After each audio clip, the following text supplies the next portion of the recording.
All right, welcome everybody. This is my first Facebook Live, and I understand that you typically need to wait a couple minutes for people to be notified of the live broadcast. So I'm happy to do that. And I also know that Facebook made a recent update allowing viewers to rewind.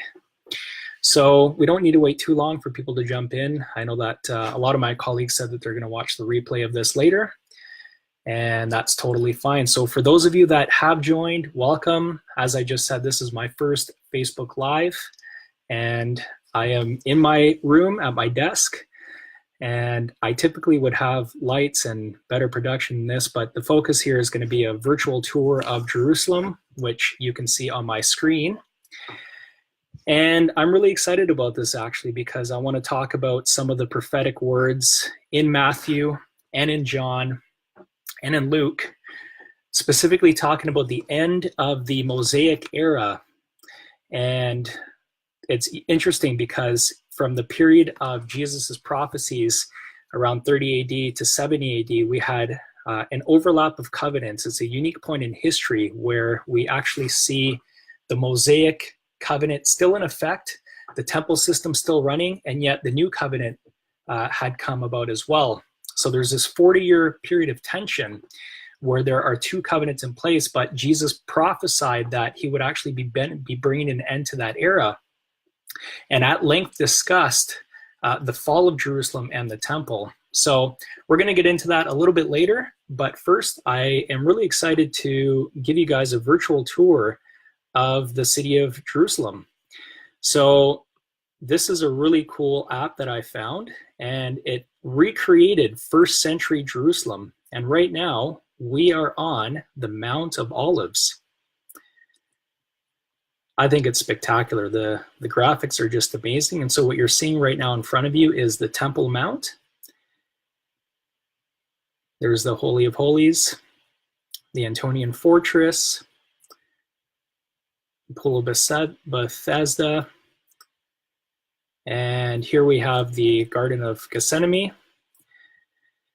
And this is really where the narrative begins in, if you're going to be looking at your Bibles later, in Luke 19, Jesus' entry into Jerusalem. It is assumed that he entered through the eastern gate, fulfilling Ezekiel 44. He being the prince that was to come in through the eastern gate.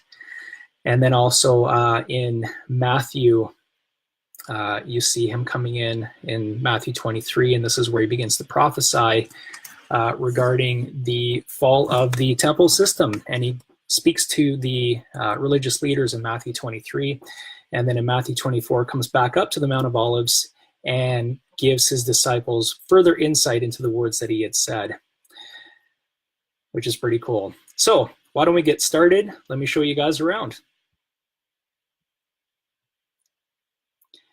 This is the Antonia Fortress. Herod, who was a horrendous king, had this built, and he named it after Mark Antony, who many of you would know. And this allowed the Romans to keep close tabs on Jewish activity, specifically revolts, uprisings, because the Jews were incredibly zealous and religious. They thought it'd be fitting to put their garrison near the temple, where they thought that a lot of the uprisings would start. And so this allowed the Romans to keep tabs on this small but extremely aggressive and volatile province. By the time the Romans had taken over Israel, had become a province in the Roman Empire known as Judea. Here we have what's called the upper city, and this would be sort of the wealthier class, and all of the priests, individuals that service in the temple, etc., and certainly the Roman officials.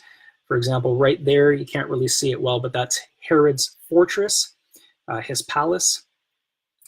And then the lower city, which we will explore right now. couple other notes. It's assumed that in the upper city is where the Holy Spirit fell, in the upper room, in the upper city. And then we start to see the lower city, which could be likened to sort of the lower class. I wouldn't necessarily call it slums, but certainly not the wealthiest people would live here. And I'm just going to draw to your attention right now this wall that completely surrounds the city. And this wall is key because this was the major opposition that the Roman armies faced. And at the same time, it was the place where the Jews had put their faith in terms of defense and really seeing that, considering it to be impenetrable. And of course, we know from history that that was not the case, but it is a massive wall. There was actually 3 walls between the outside of Jerusalem and the inner courts of the temple. And the Romans had to break through all 3 walls, and we'll get to that momentarily. Now, since I'm over here, I did mention Gehenna as a teaser in our video, and because I'm at the south side of the city, I am gonna jump into that right now. This is the Hinnom Valley, or the Valley of Gehenna. And without getting into too much detail, this is where, if you read in Kings, where children were sacrificed, they were burnt offerings to the god Molech. And it became sort of a place that was seen as cursed and eventually became symbolic of all things evil. And we also know from early historical sources that this became sort of a landfill and a dump, and also where people would discard dead animals, etc. And it's where fire, quote unquote, burned day and night. And so Gehenna became figurative language for a place of torment, a place that was outside of the promised land, the first promised land, which was Jerusalem. And it became figurative place. And whatever your theology is on Gehenna and Sheol, Hades, I will not get into that in this discussion. However, this is the place of illustration that Jesus used whenever he referred to Gehenna, and most translations just simply call it hell. I would say erroneously, not to say that it doesn't exist, but just creates a lot of confusion. However, I digress, so let's move back to the city. Let me go down here to this place. Sorry. This is really cool. This is the Pool of Siloam, where Jesus told the blind man who he had made the spittle out of mud and told him to come down here and wash himself. So that's a pretty cool landmark.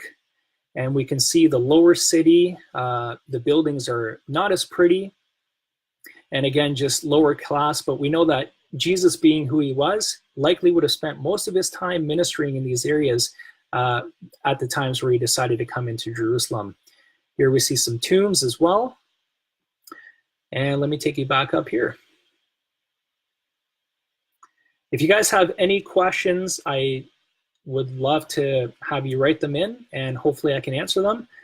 I am not an expert and I'm not a teacher. I am a student, and I'm happy to share what I've learned, but by no means do I have everything figured out. So I'll do my best to answer any questions that you guys have. What you are looking at right now is the marketplace.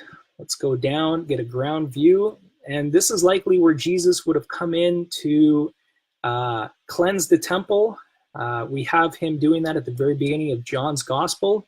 Interestingly, in John's Gospel, we have him doing that, right after the wedding feast in Cana. And if you've heard me speak on that before, you know that it's a symbol of the new covenant. The old wine had run out, wine representing covenant, and there was not enough to go around. And so Jesus, with the new covenant wine, there was more than enough for everybody. And then right after that story, he goes into the temple to cleanse. And that is a prophetic act of things that were to come. not only in his ministry, but also in 70 AD with the fall of the temple. Let's go back up here. Here we have a really cool overview of the temple grounds. Now, I mentioned to you guys that there were 3 walls that the Romans had to penetrate in order to get to this place, the Holy of Holies, and that was to do 2 things. One, completely demoralize the Jews. It was the symbol of their national identity, but it was also said to be a place that had tremendous amounts of gold, treasuries, and wealth. And if you also know history, you'll know that Titus, after he took over the campaign from his father Vespasian, he actually plundered the temple. And from the proceeds, it is said that it was used to fund the building of the, what we would call the Colosseum, the Flavian, what's in Greek? The Flavian Theater, I think it's called. Anyway, I'll have to look it up. Anyway, we call it the Colosseum. So money actually came from here to build the Colosseum. What you see down here is a couple of sections. So this is the court of the Gentiles. And so this is where Paul in the book of Acts, I believe it's chapter 15, brought in some proselytes, which are Gentile converts. And then that really irritated some of the Jews. And then they dragged Paul all the way over here, the Antonian fortress. And then it was from there that he was later sent off to Rome. And then we know that he was ultimately martyred there. And down here we have the court of the women, where Jesus saw the widow and her 2 mites, or coins, being deposited. And then the court of the priests, and then the Holy of Holies. Now we are going to jump in and get a first-person view of the Temple Mount. Now, disclaimer, this technology was not built for Mac, and so it does not control very well. So if you see me kind of driving somewhere that I shouldn't be going, please forgive me. Yeah. So we are in front of the eastern entrance, again, where Jesus likely would have entered. And, you know, this really gives you a sense of the scope and the magnificence of the grounds. And so Jesus coming here to teach and to actually prophesy, I'm actually going to quote out of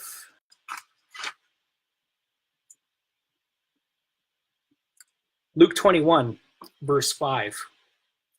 Put yourself in the shoes of the disciples as I read this. Actually, I'm going to go into the inner area here.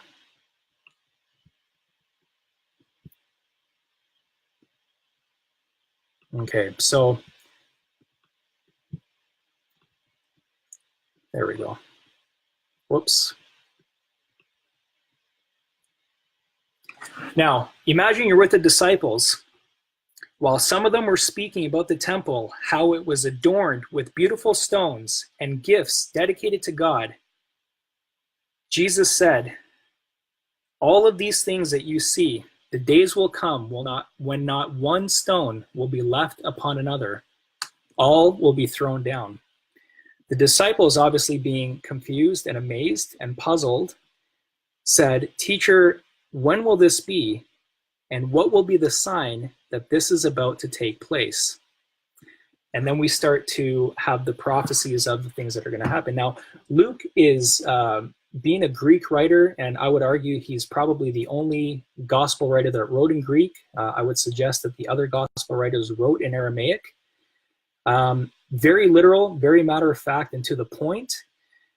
And yet when we get to Matthew 23 and 24 and 25, it's like we completely forget that Luke 21 exists. And all of a sudden, while Luke 21 is very literal and to do with the temple, Matthew 24 somehow has to do with things not relating to the temple. And I find that very peculiar. what I would like to suggest is that Matthew 24, actually Matthew 23 and 24 and 25, being a Hebrew at heart, Matthew is loading up on prophetic imagery and explaining the fact that Jesus is fulfilling not only the words that he spoke, but a lot of the Old Testament prophecies, specifically ones found in Ezekiel and in Daniel. Don't have time to get into those today. I certainly do get into that in the books that I've written on Revelation, and do explain some of that there. Now, why don't we go check out the Holy of Holies? How cool would it be to come here?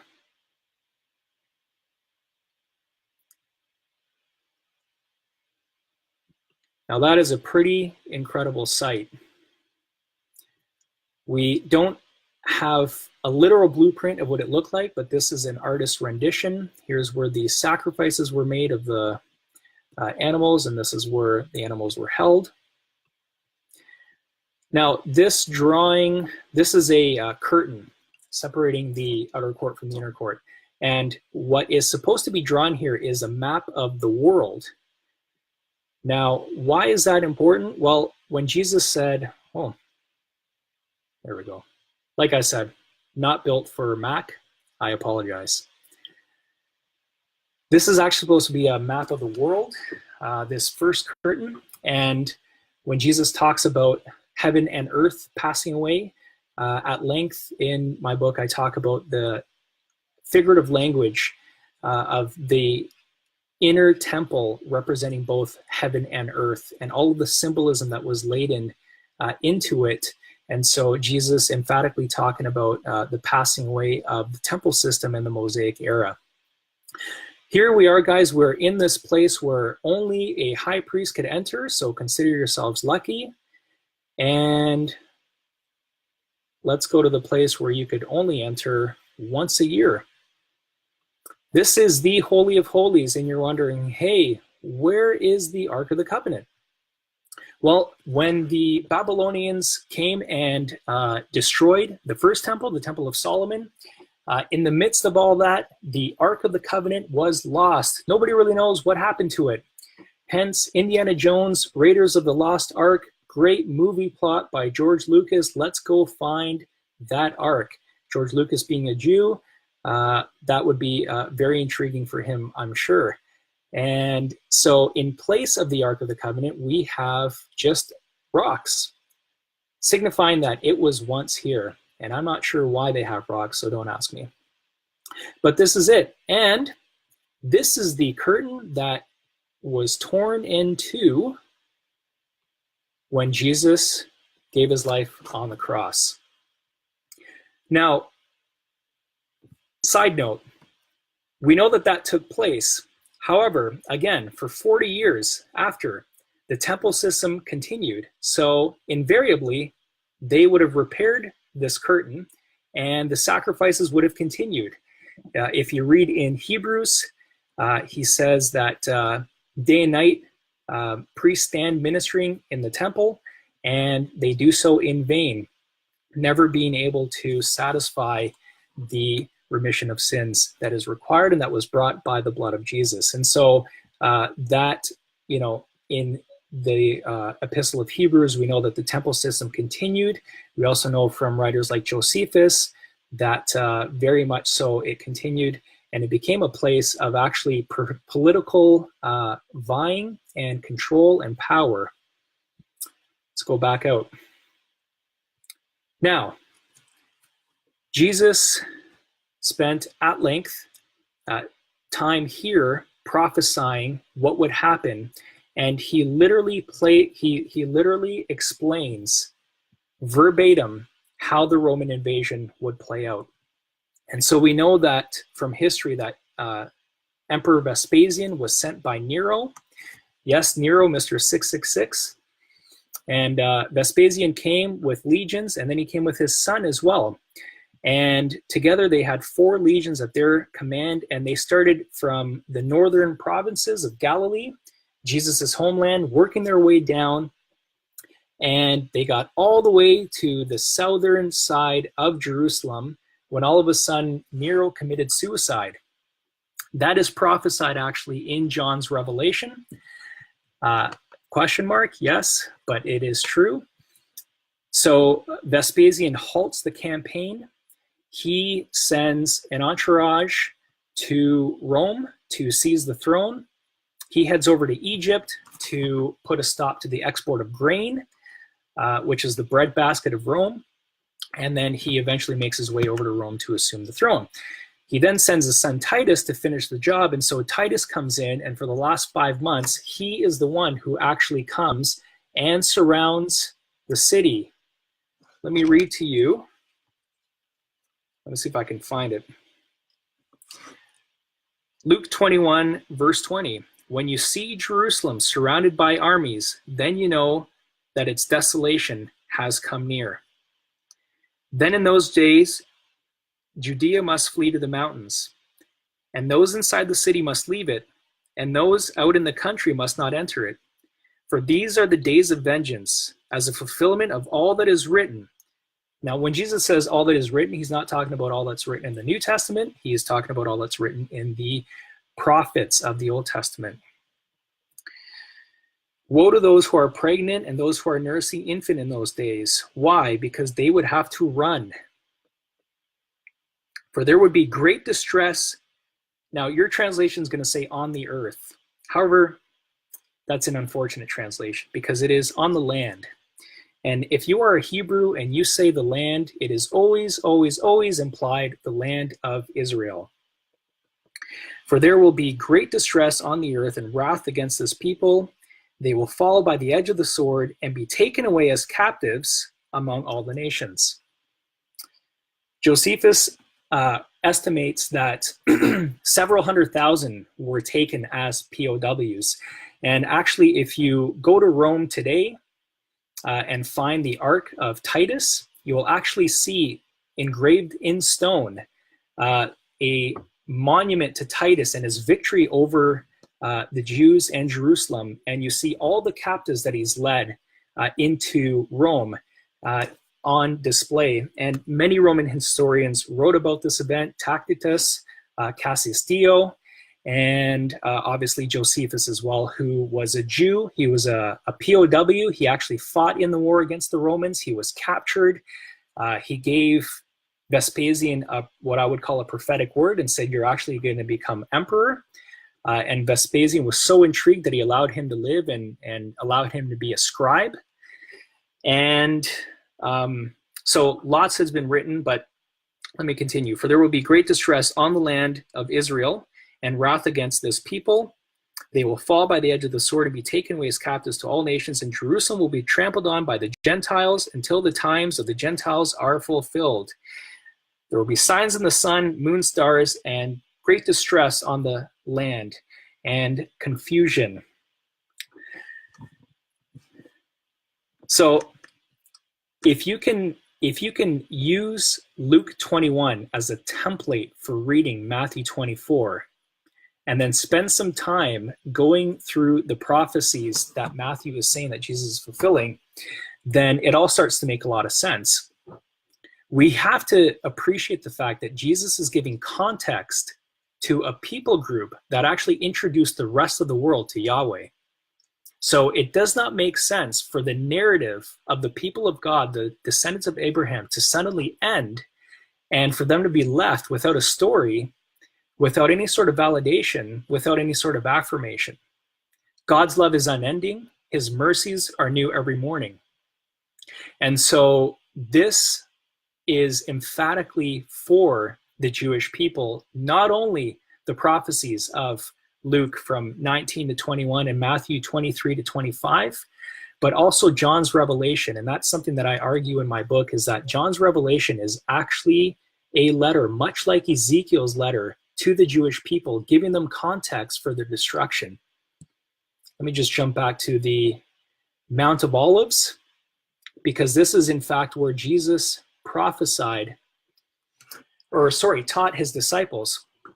Now this is really cool because in Matthew, we have him coming into the temple, speaking to the religious leaders, and the climax of that in exchange, I'm going to read to you out of Matthew 23. Oh man, this is heavy. Fill up then the measure of your ancestors. This is Jesus speaking to what I would call apostate religious leaders in Jerusalem. You snakes, you brood of vipers, how can you escape the sentencing of Gehenna? Therefore I send you prophets, sages, scribes, some who you will kill and crucify, some you will flog in your synagogues and pursue from town to town, so that upon you may come all the righteous blood shed on the land of Israel, from the blood of Abel to Zechariah, whom you murdered between the sanctuary and the altar. I tell you, all this will come upon this generation. Now we know that by the time the Romans came in 67 AD to destroy the temple, almost all of the apostles had been martyred. And so literally we already see the fulfillment of part of the fulfillment of these words when Jesus was talking about sending people that they would flog in their synagogues and pursue them from town to town and kill them. Most of the early church suffered persecution, not by the Gentiles, but by the Jews, specifically the apostate religious leaders who just refused to embrace the gospel. And then Jesus cries out, Jerusalem, Jerusalem, the city that kills the prophets and stones those who are sent to it. This is Matthew 23, verse 37.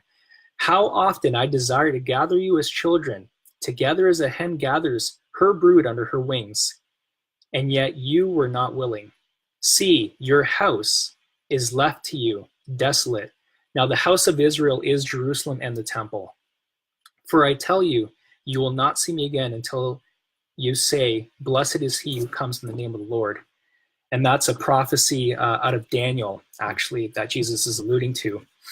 So we have Jesus, and then, he says all of these things, and then it says that he comes back up to the Mount of Olives, and his disciples are like, hey, what was that? What on earth were you talking about? And from this vantage point, now think of it, you're the 13th disciple, and this is your view as Jesus now starts to explain how the Roman invasion is going to unfold. This is the north where they came from. So Titus comes. He was with Nero in Greece, actually. Nero was already completely lost his mind, but Vespasian was entertaining Nero in Greece. And then Nero hears of a small uprising in Judea. He was not happy, and he's like, okay, Vespasian, I need you to go and crush it. Here's a cool fact, one that I write about in the second book of the books on Revelation, is that when Titus or Vespasian leaves Greece, he actually passes through the Hellespont bridge, which was a connection point between Asia Minor and Greece. And the only major trade route through there actually took Vespasian through all 7 churches, all 7 cities that are listed in the book of Revelation. And in fact, the way that they're listed in John's Revelation is the exact same way that if you were to come from west to east, which is what Vespasian did, you would hit all those towns in the same order that they're listed out in John's Revelation. That's a footnote, and again, I get into that a lot in the book, but that's just an aside. And then he comes all the way over. He stops in Syria, meets up with some of his general pals. They load up, and then his son, Titus, heads over to Alexandria, beautiful city in Egypt. He grabs some legions as well, and he comes from the south. And he goes up along the coast of the sea, which is the Mediterranean Sea, and they meet together in the north, and then they start their campaign to the south. Now, all of this is explained in Luke 21, Matthew 24, and 25. And it is from this vantage point that the disciples listen to prophecies being unlocked and explained of how the Romans would eventually make their way to this city that was thought to be impenetrable, surrounding it. And what's interesting is that toward the end of the campaign, Titus actually built a wall, his own wall, around the wall of Jerusalem to cut off food supply, water supply, and he actually starved the people within the walls for many months. That was the first tactic of war that they used in order to gain the upper hand. How are we doing so far? Does anybody have any questions? I've been having so much fun. I don't know if you guys are having fun, but I think this is really neat. It's just really cool to visualize. Like, look at this building, and then for Jesus to say, yeah, not a single stone would be left on top of another. And you know that Josephus, the historian, actually confirms the fact that the Temple Mount, or Mount Zion, which is this entire area that the temple is built on, he said it was so devastated and ravished that it was unrecognizable, to the point that nobody could ever believe that there once stood a building of any sort upon it. Very, very powerful words that we have from history. Well, guys, I think, let me just check my time, half an hour. That was roughly what I was aiming for. But I wanted to give you guys a quick overview of this Jerusalem tour, and again, the prophecies of Jesus and how the Roman invasion played out, and just some cool facts as well. Does anybody have any questions before I sign off? Feel free to type them in the chat. Any questions about the temple? Any questions about the city? About the Romans? We're good? Awesome. Okay, guys. Thanks so much for joining. Oh, we do have a question. When I say the prophecies of Jesus were fulfilled in the destruction of Jerusalem, would some of his prophecies be for another age? So specifically in Matthew 23 to 25, they were all fulfilled with the ending of the Mosaic Age. And so the age that we're often wondering about when his disciples talk about the end of the age, we have to understand that, I'll explain it like this.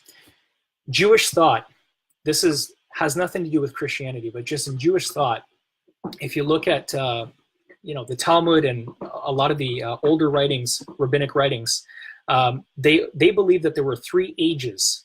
There was the age of chaos, or the age of null and void, and that was up until, from creation and obviously the fall, up until Abraham. That was considered to be an age. Then there was the age of Moses, or the Mosaic Era, and that was from Abraham up until sort of an indefinite period of time. Now, the Jews believed that that age was going to come into fulfillment or completion or consummation. The Greek word is actually conclusion of an act. And that's the word that Jesus uses in Matthew 24, that the age would come to a conclusion of an act. And that was going to give way to the Messianic age, which is the third age or era that rabbis and Jewish scribes believed in. Now, their own personal narrative, for the most part, would go something like this. Today, in our century, in our lifetime, that because of their sins, they missed the beginning of the next era. The Mosaic era ended, that age, the end of the age took place, but the next age never came to pass. And so there is this wandering, so to speak. And so when Jesus is talking about the end of the age, Jewish ears would immediately have understood it to be the age of Moses, because there was an expectation of a new Moses. And so Moses' parting words is that God would raise up another prophet like himself. And over time, those prophecies, especially in the Old Testament prophets, were added to, and there was this Jewish expectation that a new Moses, who became wrapped up in this Davidic figure, this messianic figure, But ultimately, the Jewish hope was not necessarily freedom, military freedom from Roman oppression and sort of this military campaign, but it was that a new Moses would come and lead them to a new promised land and a new covenant and a new era. It's interesting that the only reason in the Torah that you would fast is to commemorate the divorce between God and his people. We read in Jeremiah that God actually issued Israel a certificate of divorce, and that was for unfaithfulness. And even Jesus says that you can only divorce because of unfaithfulness, and he was speaking to people that were still under the law. And so there was this great lament over the people of Israel, knowing that they had been divorced from the Lord because of their infidelity. And so there was this longing for another Moses to come to bring another covenant. Jesus was that Moses. And so you see in Matthew how the flight to Egypt and that whole image of the Exodus narrative being played out in Jesus' life, and him as a baby in Egypt, and the whole story of Moses all over again. Matthew saying, hey, he is the Moses that we've been waiting for. And then we have in Revelation 12, John sees an image of the dragon trying to consume the woman who was with child, the woman being the remnant, the faithful ones who were still faithful to Yahweh God. Those were the ones that gave birth to the Messiah, figuratively.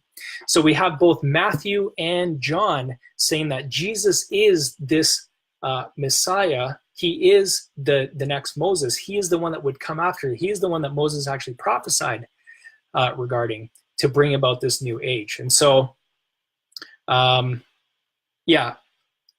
it's tough when we're speaking. If I'm speaking and you're just writing, hopefully that answers your question. But the age that Jesus was speaking of was the Mosaic age. And so even with the parting of the sheep and the goats, again, it's remnant language. Think back to the prophet Elijah.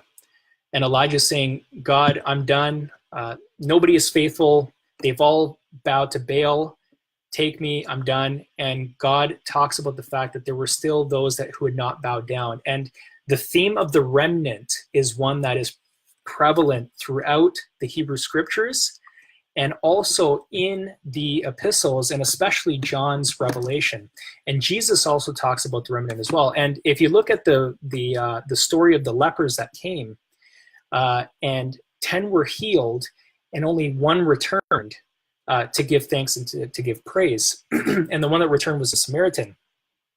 The analogy there is that there are, the 10 lost tribes of Israel. I don't know if you've ever heard that expression before, but when the Babylonians came and destroyed the temple, they took Israel captive, but then allowed them to come back. But then when the Assyrians came and invaded, which happened before the Babylonian invasion, those 10 tribes were dispersed and never to be seen again. And so it's interesting that these 10 people come and only one returns to give worship and glory to God. And so again, it's speaking to this remnant and this idea of the remnant. So the separation of the sheep and the goats, it's interesting. One of the things that I discovered is that the word for sheep and the word for goats is actually interchangeable in the Old Testament. And it's actually very hard for translators to know when the writer is referring to a sheep or a goat. And so for some reason, back then, it was hard to identify and distinguish between sheep and goats. And so it's this thing where only Jesus is the one who knows the hearts of those who have truly been waiting for him and longing for him.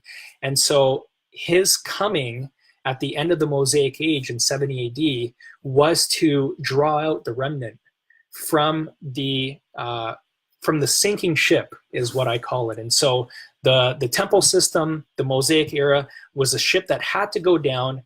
And for 40 years, God sent servants, prophets, apostles, evangelists, teachers to call them out of this Titanic, we'll call it. And for 40 years, it's going to hit an iceberg. It's going to sink. You have to get out. God is sinking this ship. It is no longer relevant.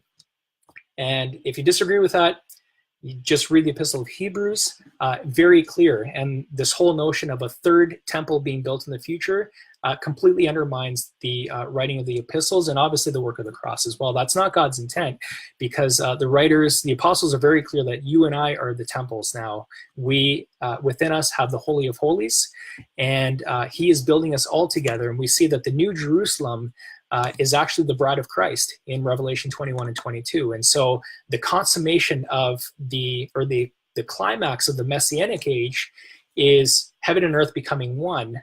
And we see that we have Eden restored, and God's dwelling is among people, and the bride of Christ, which is the New Jerusalem, becomes married or consumes their marriage.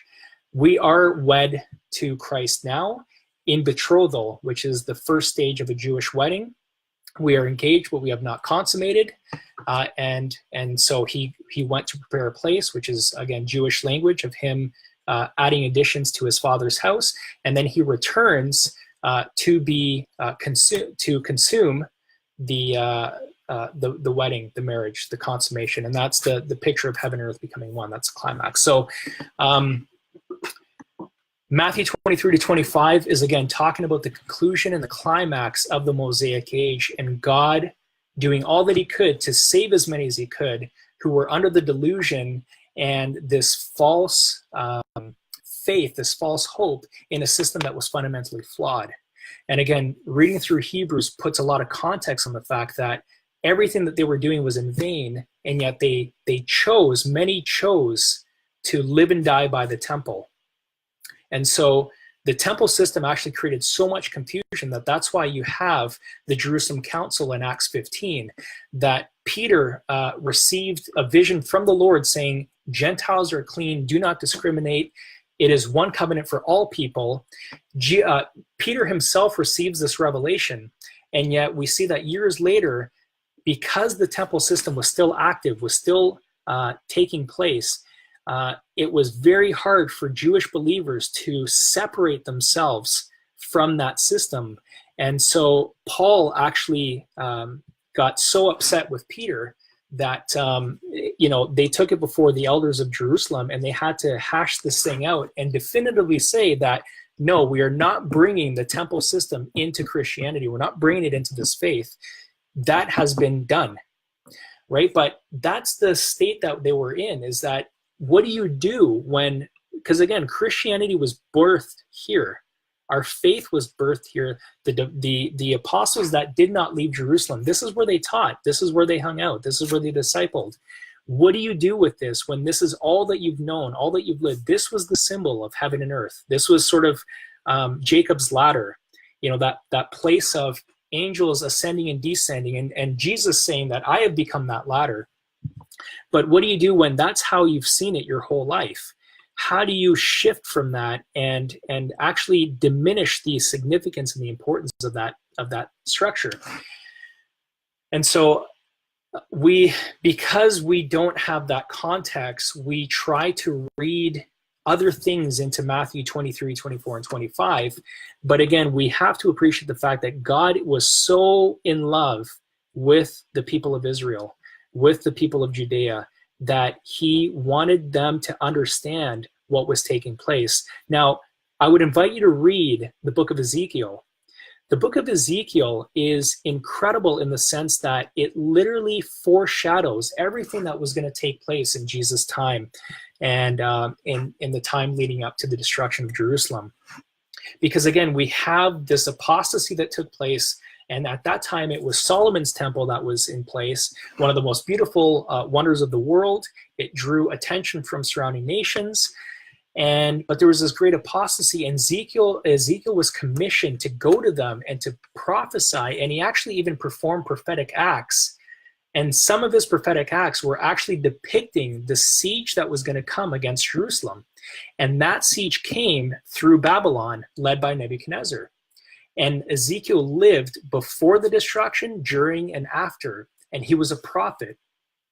And so now we look at Jesus and then the Apostle John. They both prophesied before, during, and after, before, during the destruction of the Second Temple. And again, the second siege against Jerusalem, and this time led by the Romans. Very, very important. And so in the same way that God sent Ezekiel and then the later prophets, so for example, Zechariah, who came after for the rebuilding, why? Because God so loved the Jewish people, the descendants of Abraham, and he wanted to give them context and understanding for what was happening. And so again, Jesus is doing the same thing, and the Apostle John also doing the same thing, helping them understand the transition of covenants. Now, do I believe that the whole book of Revelation has been fulfilled? No, absolutely not. But it is very much a book for the Jews, to the Jews, giving them context, helping them understand the transition of covenants and the long-awaited transition of ages. And again, I talked about the fact that there's 3 ages. There was the age of null and void up until Abraham, the age of Moses, or the Mosaic Era, and then the long-awaited age of Messiah. And that is the age that we are currently in right now. We are in the age of Messiah. The age to come had come through Christ. And you can turn to Daniel 7 for that, and you can see that prophecy being fulfilled through the life of Jesus as well. Any other questions? That was awesome. Thanks so much, Brett.